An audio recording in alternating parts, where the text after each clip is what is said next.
시편 119편 71절 말씀. 고난당한 것이 내게 유익이라 이로 말미암아 내가 주의 율례들을 배우게 되었나이다. 아멘. 제가 제목을 고난을 통한 성장 또 부제로 영적 다이어트 이렇게 잡고 말씀을 좀 나눠보려고 합니다. 보편적으로 고난하면 일반적인 고난입니다. 일반적인 고난은 고생으로 생각합니다. 그러니까 교회를 다니지 않는 사람들이 당하는 고난을 정의할 때 그 고난은 고생입니다. 그 고생은 소망 없는 겁니다. 소망을 두지 않고 내가 왜 하필 많은 사람들 중에 나만 유독, 우리 집만 유독, 우리 가정의 자녀들만 유독 하면서 원망과 불평을 쏟아내는 것, 그것이 고생입니다. 그래서 그 고생 앞에는 뭐가 있는가 하면 우리의 원망과 불만과 그리고 누군가에 대한 어떤 적개심들이 있습니다. 그러나 성경에서 말씀하는 고난은 좀 다릅니다. 한참 유행했던 말 중에 쓰기는 우리가 고난으로 쓰지만 읽기는 소망으로 읽는 것이 성경의 고난입니다. 그 고난 중에 하나가 바로 예수님이 당하신 고난입니다. 그 고난은 분명히 그 당시에는 너무나도 쓰디씁니다. 그런데 예수님이 그 길을 걸어가신 것은 바보가 아니라 그 길을 걸어가면 엄청난 하나님의 사람들이 다시 살아난다는 걸 알기 때문에 그 길을 걸어가셨습니다. 그래서 우리가 올해도 부활절을 맞이하면서 품었던 마음 중에 하나가 뭔가 하면 고난은요, 부활의 소망을 품고 지나가는 겁니다. 부활이라는 그 소망을 품고 고난을 가져가는 거예요. 그래서 결단코 일반적인 고난이라는 그 고생과는 다른 겁니다. 반드시 부활이 있으려면 이 고난의 길을 걸어가야 됩니다. 그리고 그 고난이라는 그 다시 말하면 죽음이라는 것이 있어야만 부활이라는 게 있다 이겁니다. 절대로 부활은 죽음 없이는 경험할 수 없는 것입니다. 그렇지 않습니까? 계속 말씀을 드립니다. 부활을 우리가 기대합니다. 그런데 그 부활은 죽음에서 피어나는 꽃이에요. 자, 그 속에서 오늘 본문의 고난은 뭔가 하면 다른 이에게 당하는 고난이 아니라 하나님으로부터 허락된 고난을 이야기를 해요. 특별히 자신의 잘못으로 인한 고난입니다. 내가 뭔가를 잘못했어요. 그 잘못한 것에 대한 고난입니다. 그런데 조금 전에 말씀드린 것처럼 이 고난이 우리의 잘못으로 인한 고난인데 하나님이 허락하셔서 당하는 고난이라는 거예요. 그래서 일반적인 고난은 내가 잘못해서 당하는 고난이니까 당연한 대가라 생각하고 그 고난에는 소망을 두지 않습니다. 그런데 하나님이 허락하신 고난, 내가 비록 잘못하여서 당하는 고난이지만 하나님이 허락하신 고난은요, 소망이 있습니다. 하나님은 우리 인류에게 여러 가지들을 주셨어요. 그 중에 하나가 이런 거예요. 인간이 육체적으로 죄를 지어서 병드는 가운데 있습니다. 그래서 흔히 우리가 기침을 합니다. 기침을 할 때 왜 기침을 하죠? 그 기침은 다른 어떤 것의 전조증상이에요. 그래서 그 기침을 하는 걸 보고 뭐라고 합니까? 사람들은 어떠한 병이 올 것 같으니 뭘 어떻게 해라. 예를 들어서 오늘 비가 왔잖아요. 비를 좀 맞으면 몸이 으실으실해지잖아요. 으실으실해지면 우리는 어떻게 합니까?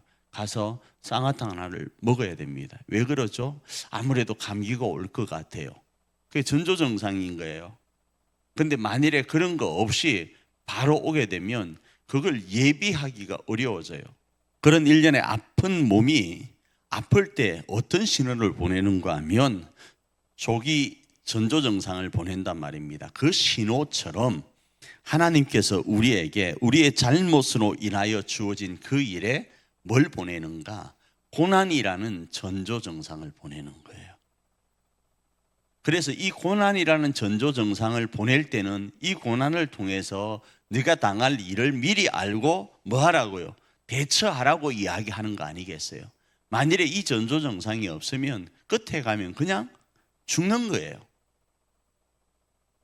그래서 그 고난이 결코 하나님 안에서는 나쁜 게 아니에요. 그래서 하나님이 침묵해 계신다고 하면, 그냥 버려두고 계신다고 하면 그만큼 불쌍한 사람은 없을 거예요. 그래서 히브리서 12장 8절은 이렇게 말씀을 해요. 읽습니다. 징계는 다 받는 것이거늘 너희에게 없으면 사생자요 친아들이 아니니라. 하나님께서 오늘 우리에게 그 고난을 우리의 잘못이지만 허락하시는 이유는 너 빨리 깨닫고 다시 건강을 회복하라고요. 그래서 그 징계가 도리어 뭐가 되는가? 복이 되는 거예요. 에이, 목사님 그래도 징계 안 받는 게 좋잖아요. 그렇죠. 그런데 인생은요, 죄인이라 그 징계가요, 징계라는 단어 표현보다는 우리의 죄된 모습과 잘못으로 인하여 주어지는 힘듦이 있단 말입니다. 그 힘듦 자유로울 수 없어요. 그래서 그 힘듦이 있을 때 그걸 복으로 알고 나를 어떻게 해야 될 것인가, 그 고난이 닥쳤을 때 취할 자세 두 가지를 오늘 살펴보려고 합니다. 첫 번째는 살찐 마음의 기름덩이를 제거해야 됩니다. 살찐 마음의 기름덩이요. 여러분 옛날에 이런 이야기 들어보셨어요? 하도 말귀를 못 알아들어. 야, 너 귀에 살쪘냐? 왜 귀에 살찌면 소리가 안 들리거든. 그래서 야, 귀에 살쪘냐? 그런 이야기가 있었거든요. 오늘 본문도 마찬가지입니다. 살찐 마음 때문에, 그 기름덩이 때문에 너희가 지금 고난을 당한다라는 거예요. 영적 건강을 해치고 있다 이겁니다. 그래서 이런 상태, 이런 고난 가운데 있을 때 너희는 어떻게 해야 될 것인가? 방법은 말씀을 가까이 하는 거예요. 시편 119편 70절입니다. 읽습니다. 시작. 그들의 마음은 살쪄서 기름덩이 같으나 나는 주의 법을 즐거워하나이다. 나 역시도 왕년에 어땠다고요? 그들처럼 내 마음이 살쪄서 기름덩이로 가득 찼다 이겁니다. 기름덩이라는 단어가 나오니까 우리 육체의 어떤 질병과도 연결이 확 되고 이해가 되잖아요. 우리 마음도 마찬가지예요. 세상에 좋지 않은 것, 그 좋지 않다고 하는 좋지 않은 모든 것들은 우리가 다 취해서 뭐 하고 있는가? 우리 마음에다가 쟁겨 놓았어요. 그로 인하여서 하나님의 소리가 들려지질 않아요. 그로 말미암아 영적 건강이, 영적 근력이 하나도 없이 되어버린 거예요. 그래서 하나님은 우리에게 뭘 주는가? 아픈 그 증상, 전조 증상을 주시는 거예요. 그럴 때 우리는 어떻게 해야 되는가? 빨리 말씀을 가까이 해야 되는 거예요. 말씀으로 나를 진단받아야 되는 거예요. 두 번째로는 주의 행하시는 그 행하심이 의롭다라는 사실을 인정해야 됩니다. 다르게 표현하면 하나님의 차가운 사랑을 받아들여야 됩니다. 시편 119편 75절입니다. 읽습니다. 시작. 여호와여 내가 알거니와 주의 심판은 의로우시고 주께서 나를 괴롭게 하심은 성실하심 때문이이다. 이 말은 무슨 말인가 하면, 왜 하나님, 왜 나만 하며 원망하고 불평하면서 하나님을 향하여 삿대질하고 있으면 되질 않는 거예요. 말씀으로 돌아가기 위해서는 하나님이 오늘 나에게 이 고난을 허락하신 것을 뭘로 받아들여야 되는가? 하나님의 차가운 사랑으로 받아들여야 된다고요. 지난번에도 한번 말씀드린 것처럼 가까이 하면, 품으면 녹을 수밖에 없는 눈사람과 같은 우리, 그 눈사람과 같은 우리에게 하나님의 뜨거운 사랑이 오면 우리 몸은 녹아서 없어지잖아요.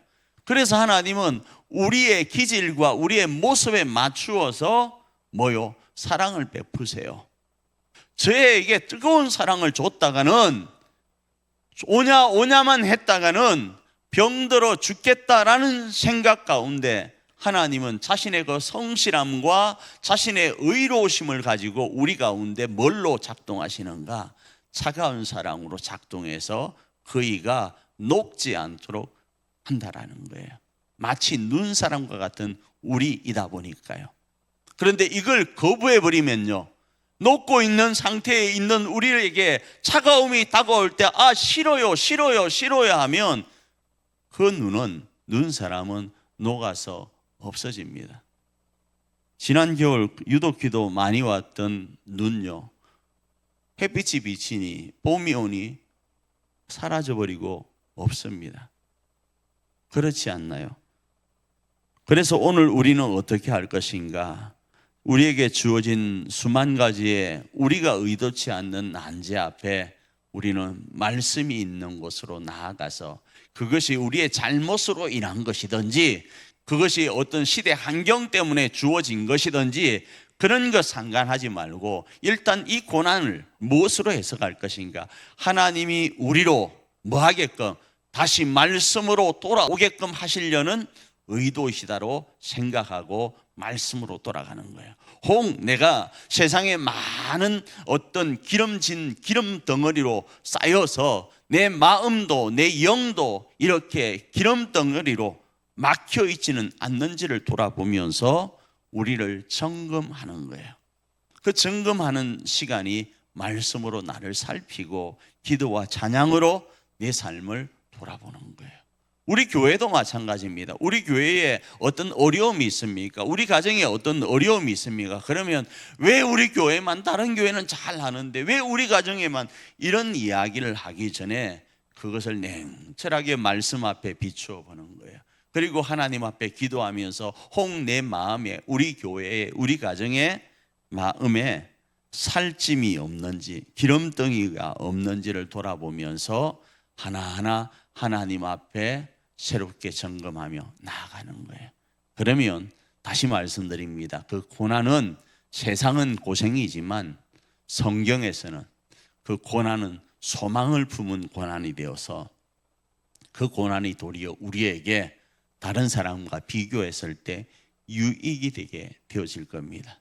바로 그 시간이 오늘 이 한밤인 줄 믿고 우리 교회와 우리 가정과 우리를 돌아보면서 기도하여서 우리 마음에 살찐 기름 덩어리를 제거하고 하나님의 마음과 생각으로 덧입혀서 건강하고 복된 교회와 가정과 우리로 세워가는 그런 시간이 되기를 축복합니다.